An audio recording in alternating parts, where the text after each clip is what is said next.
Okay, so we are streaming live.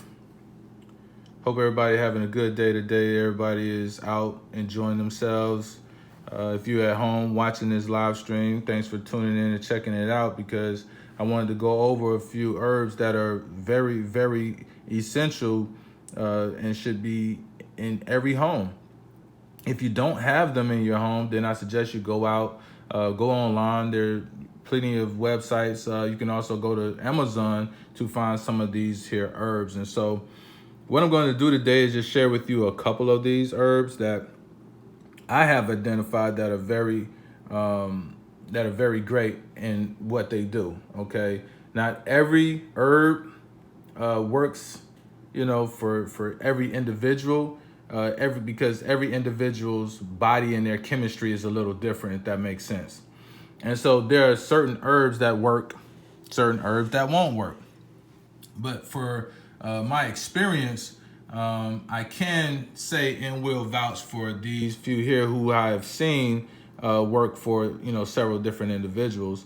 And so one of the first herbs that I do want to tackle at this moment is elderberry.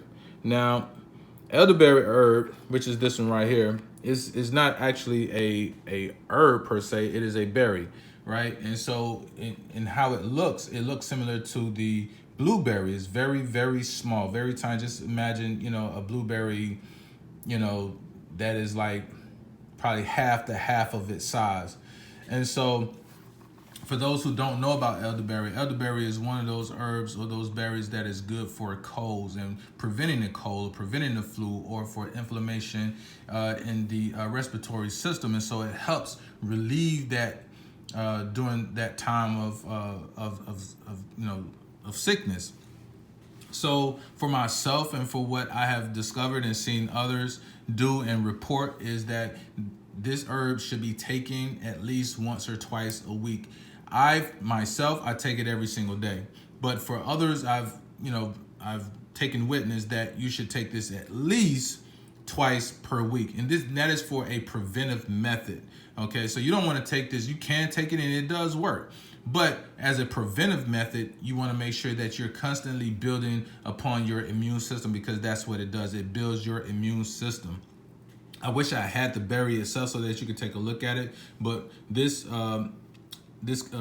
syrup that I made here is made with natural pure honey that comes from off of the bee farm. I didn't buy the honey from out of the store, although you can. But I bought this honey from a local bee farm, and so I use that. I use alkaline water. And for those who don't know, I actually have my own brand of alkaline water. This is BioMineral Plus water, which we use for all of our teas and some of the tinctures that we make and for our syrups. But it's made with alkaline water. It has hyssop in it. It has ginger in it. It has natural honey in it. And we use alkaline water. Okay. Next, let's see here. What's next on the list? Because there are so many different herbs. Where do we want to go? Of course, the all famous turmeric. This is turmeric here for those who don't know about turmeric. Turmeric is one of those herbs that is used for so many different things. They use it for cancer. It is being used, to reduce inflammation. It's used for so many different things. And so I suggest you actually go and online on YouTube and do some further research on turmeric, because this is one of those herbs. It is a root. Okay, it is this color here. In the active ingredient is the Cumin that's in it. Okay, here. Okay, and you'll find the turmeric is in like curry powders. Up top here is the spirulina. Spirulina is very good. It is a alkalizing herb. It cleanses and it oxygenates your cells. And so this is one of those algae. It's not an herb, but it's actually a blue-green algae that comes from out of the sea, out of the ocean, that you should also have as well. I don't consider this a herb, but to me it's a herb. But it's sea salt, Himalayan salt. And one of the most important aspects of Himalayan salt is that it contains many different minerals in it, unlike your regular iodized salt. Iodized salt has been extracted of all of its mineral, of all of its potency, and so therefore it's left with nothing but, giving you that flavor. And the reason is because it's economical. Is a way to make more money, to get more out of it when they do that. And so it makes sense from a business perspective. But as a person who is a health enthusiast who is interested in natural remedies, then you want the best bang for your bucks, which is Himalayan salt, sea salt. And so if you haven't seen it, don't know what it looks like, it is pink. It's pink salt. This has been grounded up, but there's also, bigger size. And what it does for your body, it actually balances your minerals within the body. It helps balances your homeostasis. It helps balances your high blood pressure. For those who have been to the doctor who has high blood pressure and the doctor tells you, you need to what? Reduce your sodium intake, because what's happening is that the body is retaining water, and that's because your sodium potassium pump is not working like it should, and that's because you're deficient in so many different areas. And so when you're using salt that contains these minerals, you're now depositing minerals versus minerals are being extracted out of your body by other toxins and by the salt that you're already, the unhealthy salt. All right, on to the next one. Let's see here. Oh, so we have here, let me move this back. We have here the black cumin seed. And for you who are not familiar with black cumin seed is also known as black seed oil. And these are the actual seeds. If you can see here, I'm not going to open it up because it's going to just take too long to open it up, but you can go online and take a look at what black cumin seed is. And black cumin seed was referred to as the herb or the medicine that was used by the pharaohs when they were being buried, because they felt as though they needed not only medicine, the black cumin seed, but they took the kamut berries for food. So they were buried with the black cumin seed for medicine and the kamut berry for food. Okay, and the famous quote is that this is the cure for all diseases except for death. So with that being said, that means that there is nothing that black cumin seed cannot cure. So if you don't have this in your pantry, I suggest you get that. All right, we're gonna move that out of the way. Next on the list is the famous, let's see here, where did I put it? This is the actual powder form. Okay, let me move the Himalayan salt out of the way. But this is the powdered form of Irish moss. Irish moss is a seaweed. It is a sea moss. It comes from out of the ocean, comes from out of different areas, and is extracted out of the areas, dried out, and then it's converted into a powder. And so with the powder form, what I use it for is for making pills, or using it for making smoothies, and I use it for making teas. And that's the best way to take Irish moss. Irish moss is one of those go-to herbs, go-to seaweeds that not only deposit minerals into your body, but it also gets inflammation from out of the joints. One of the people that we can all refer to who made this famous, at least for myself, is Dr. Sebi. So if you're not familiar with Dr. Sebi, go back and look on YouTube for Dr. Sebi, Dr. Sebi from Honduras with Usha Research Institute, who actually, for me, put me on to this here. I'm sure there's been individuals who have been onto this years prior to Dr. Sebi coming on the scene, but for myself, of course, like many others, we contribute a lot of our work and a lot of our understanding to the great Dr. Sebi. All right, but this is the powder form of Irish moss, and I use this just about every single day because I drink a smoothie every morning. I make teas, and when I make teas, I'm either using this or I'm using some other, I'm using Hyssop or alfalfa. Now, right now, currently, I did make a tea today. I'm almost done with it. And this tea right here is actually a tea for pain and inflammation. And this tea here, I'm testing it out because I have a person who's a patient of mine who has RA. And so they were experiencing some pains. And so I wanted to make them a tea for their pains, their arthritic pains. RA is rheumatoid arthritis. It's an autoimmune dysfunction.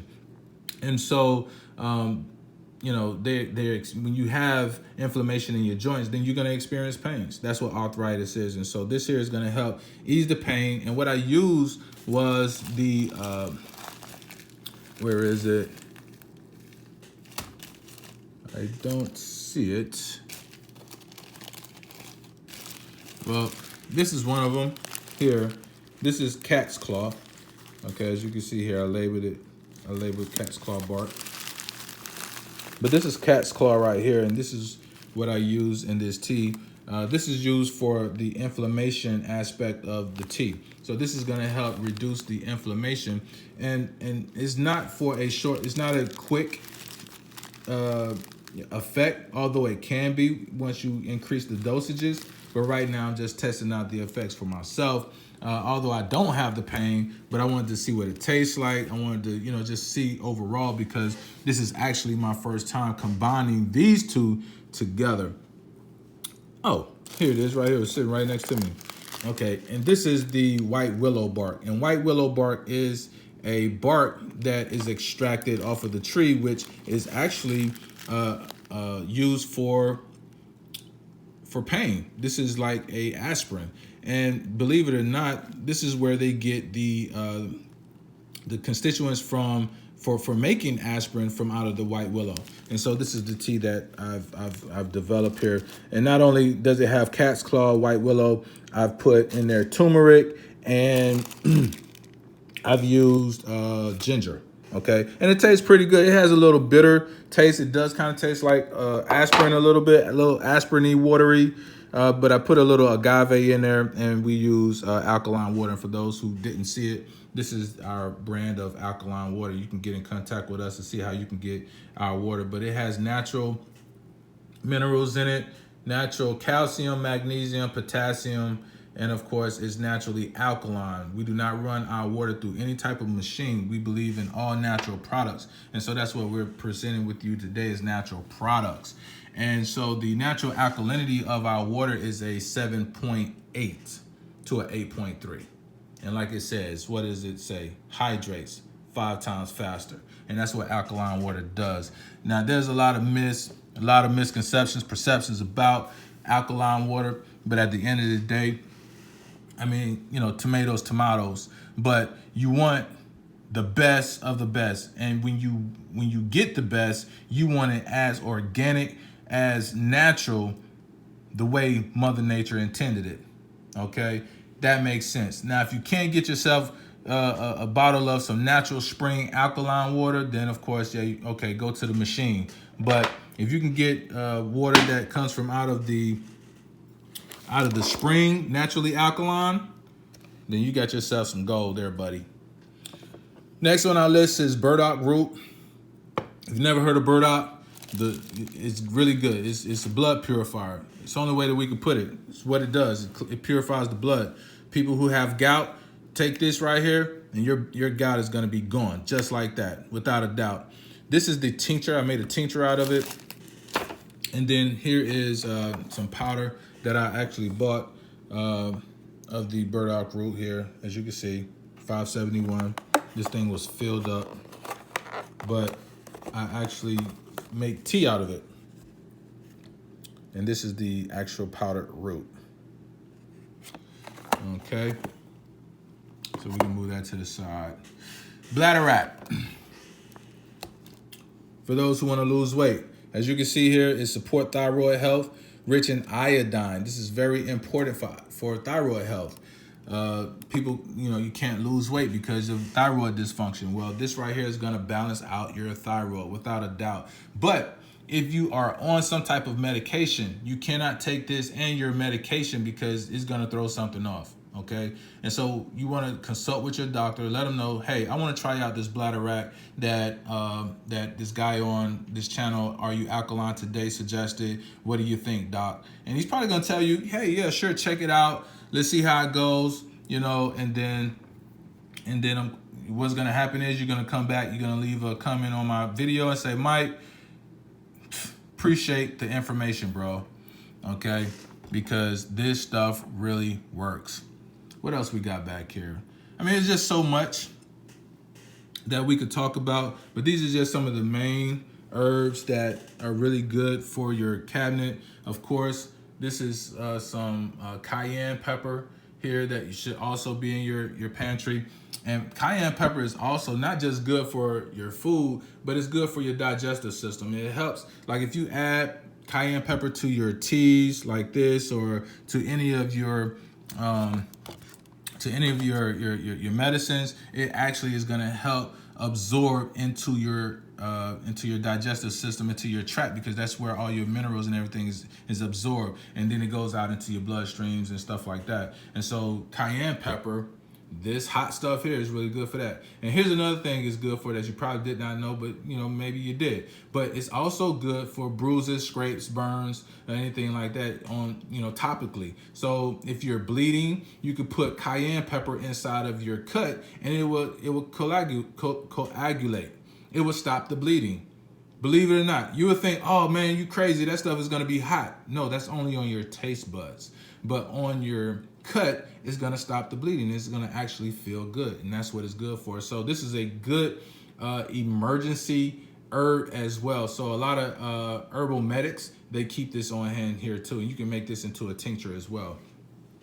But anyway, so just want to cover a few of those things. But please, you know, leave your comments. If you have any herbs that I did not cover, I probably have it, or I'm out of it, and we will discuss it.